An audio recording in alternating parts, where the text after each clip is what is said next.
Hello friends, मैं हूं मिथिलेश कुमार और आपका स्वागत करता हूं आज के इस वीडियो में। तो आप लोग काफी दिनों से इंतजार कर रहे थे कि सर यूपी पॉलिटेक्निक में निगेटिव मार्किंग को हटा दिया गया है, तो तुक्का कैसे मारे, किस तरीके से तुक्का मारे, क्या अनुमान लगाएं जिससे कि ज्यादा से ज्यादा क्वेश्चन सही हो पाए। क्योंकि आपके एग्जाम में 100 क्वेश्चन आएंगे और कोई भी ऐसा बच्चा नहीं होगा जो कि 100 में से 90 करके आए। सब कोई को 100 में से 100 क्वेश्चन करके आने हैं। तो करके करेगा भी तो सही, लेकिन ज्यादा सही किसका होगा? जिसको एग्जैक्ट आता होगा वो तो सही करेगा ही, लेकिन जिसको एग्जैक्ट नहीं आता होगा लेकिन पढ़ा लिखा है, एक होता है पढ़ा लिखा इंसान तुक्का मारता है, एक होता है कि कुछ नहीं जान रहा है डायरेक्ट तुक्का मारता है। तो आप हमें बताइए कि किसका ज्यादा सही होगा? जो पढ़ा लिखा इंसान हो, बस उसको तरीका पता होना चाहिए कि यदि हम थोड़ा बहुत भी पढ़े हैं तो किस तरीके से तुक्का मारेंगे तो उसका प्रोबेबिलिटी ज्यादा हो जाए। ठीक है, तो यही तरीका मैं बताने वाला हूं। और मैं बता दूं कि मैंने भी अपने एंट्रेंस एग्जाम में यह तरीका अपनाया था, जबकि निगेटिव मार्किंग था फिर भी। तो आपके एग्जाम में निगेटिव मार्किंग नहीं है फिर तो आपको एकदम अपनाना ही अपनाना है। और ये भी तरीका मैंने खुद से नहीं बनाया है भाई, मैं भी किसी बड़े टीचर से सीखा हूं जो कि यूपीएससी की तैयारी करवाते हैं। आप लोग सुने होंगे, विकास दिव्यकृति सर ने अपने यूपीएससी के प्री के एग्जाम में ये तरीका अपनाया था और काफी बेहतर उन्होंने स्कोर किया था। ठीक है, तो मैं ये तो नहीं कहूंगा कि श्योर शॉट आपका जो मैं बताऊंगा वही सही हो जाएगा, तब वो फिर तुक्का है ही नहीं, मतलब आपको आंसर पता है। लेकिन तुक्का का मतलब होता है कि हाँ, मैक्सिमम प्रोबेबिलिटी रहेगी कि जैसे आप यदि मारेंगे तो 10 में से 2 या 3 सही होगा, और मैं अगर तरीके से बनवा दूं तो 10 में से 5 सही होने की संभावनाएं, 4 तक सही होने की संभावनाएं बढ़ेगी। लेकिन ये तरीका उसके लिए काम करेगा जो थोड़ा बहुत पढ़ा लिखा है। जो कुछ नहीं जानता है उसके लिए कोई तरीका नहीं है, जो मारना है मार के आओ। ठीक है, चलिए तो वीडियो को स्टार्ट करते हैं। सबसे पहले मैं यहाँ पे 4 मेथड अपनाता हूं, मतलब 4 केस होता है। पहला केस होता है कि आपका कोई भी क्वेश्चन आया, पहला नंबर क्वेश्चन आया, उसमें कितने ऑप्शन दिए हुए हैं? 4 ऑप्शन दिए हुए हैं। Option number A, option number B, option number C, option number D. आपको क्या हुआ है कि यदि 4 क्वेश्चन दिया हुआ है तो एक क्वेश्चन दिया हुआ है, 4 ऑप्शन दिए हुए हैं। मान लीजिए आपके ऑप्शन ए नंबर में आपको क्या है कि सही आंसर है ना, आपको पता है तो आपने टिक कर दिया, है ना। तब तो जो आंसर पता है वो तो आप टिक कर देंगे, आपको कोई कंफ्यूजन नहीं। जो नहीं पता उस पर बात करते हैं। तो आपको 4 ऑप्शन है, मान लिया जाए कि ये दोनों ऑप्शन आपको क्या हो गया, कंफर्म हो गया है कि नहीं होगा। ए और बी तो कंफर्म नहीं होगा, है ना। अब सी और डी में आपको श्योरिटी नहीं है कि ये होगा कि ये होगा। ओके, तो सी और डी में अगर बात आ जाए तो आप क्या करेंगे कि यदि ए और बी कंफर्म है कि ये तो नहीं होगा, जब भी हो सकता है तो सी और डी होगा, तो मैं कहूंगा कि आंसर आप सी पे लेके जाएं। किस पर लेके जाएं? सी पर लेके जाएं। याद रखिएगा, प्रोबेबिलिटी आंसर ज्यादा किसका होता है? बी और सी का होता है। ठीक है, कभी भी ए और डी पर आप तुक्का नहीं लगाएंगे। जब भी लगाएंगे तो आप बी और सी और बाद वाले पे तुक्का लगाया जाता है। बाद वाले कहने का मतलब है यदि सी और डी में कंफ्यूजन है तो हम लोग किस पे लगाएंगे? बाद नहीं भाई, सी पे लगाएंगे, डी पे नहीं लगाएंगे, सी पे लगाएंगे ऑलवेज। ओके, अगर आपको इस दोनों ऑप्शंस पे कंफ्यूजन है और ये दोनों श्योर हैं कि नहीं होगा तो ओके।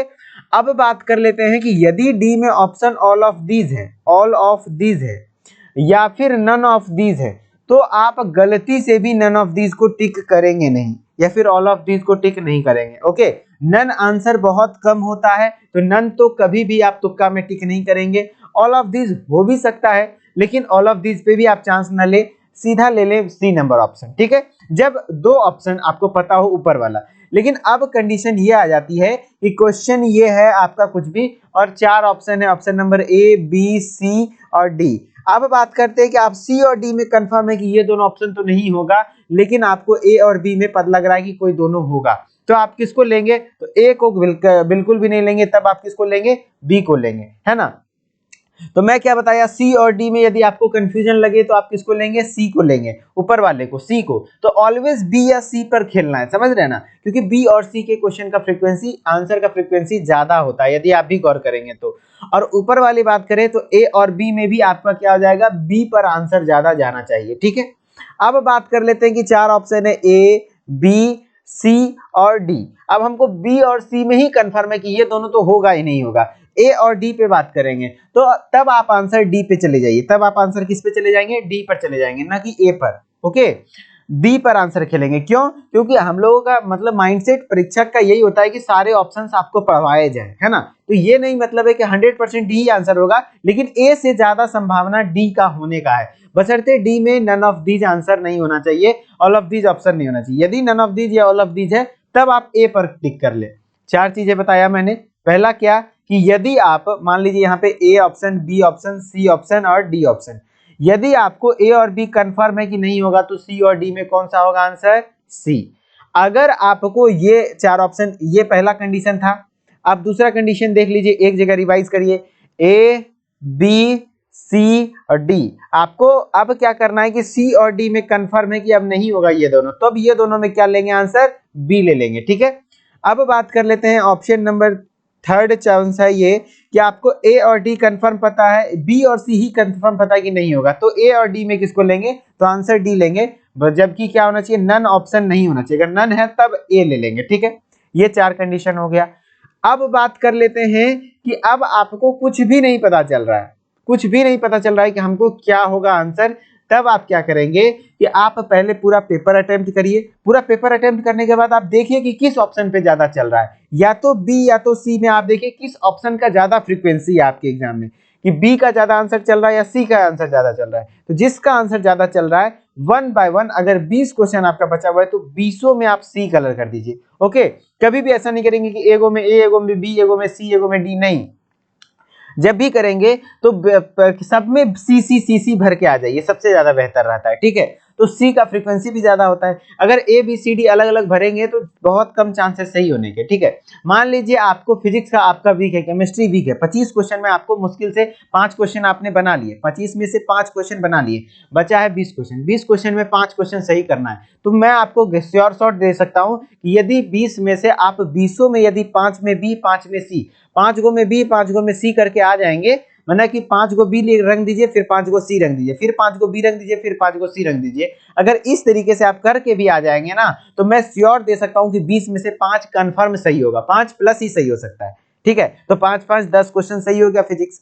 अब इसी तरह केमिस्ट्री में भी 5 भी अगर आपने खुद से बना लिया, अब 20 में से 5 सही करने की बात रही, तो सब में 5 गो में बी, 5 गो में सी करके आ जाइएगा, आंसर सही हो जाएगा। ये तब करना है जब आपको कुछ नहीं पता हो, लेकिन अगर कुछ पता है तो मैं बता दिया तरीका। ठीक है, तो इसी तरीके से आप पेपर को अटेम्प्ट करेंगे। सबसे पहले आप बायोलॉजी बनाएंगे, पहले चांस में कोई तुक्का नहीं मारेगा, पहले बता देता हूं। पहले चांस में आपको जो श्योर आता है बस वो बनाइए और आगे बढ़िए, नहीं आता है तुरंत स्किप करिए क्वेश्चन, दिमाग नहीं लगाना है, क्योंकि पहले टाइम पे आप थोड़ा नर्वस रहते हैं, परेशान रहते हैं, नया नया हाथ में माउस रहता है, सिस्टम पे बैठे रहते हैं, आदत नहीं है ना, तो हर तरीका से आप नर्वस रहते हैं। तो आप शुरुआत में जो क्वेश्चन इजी है बन रहा है बनाइए, और अदरवाइज स्किप करते चलिए, स्किप करते चलिए। अब दूसरे चांस में दिमाग लगाइए, दूसरे चांस में आप क्या लगिए, ये दिमाग कि हाँ भाई इस क्वेश्चन का आंसर बी और सी में ऑप्शन में छट सकता है, तो बी और सी में या फिर ए और डी में छट सकता है, तो उस हिसाब से आप दिमाग लगाइए।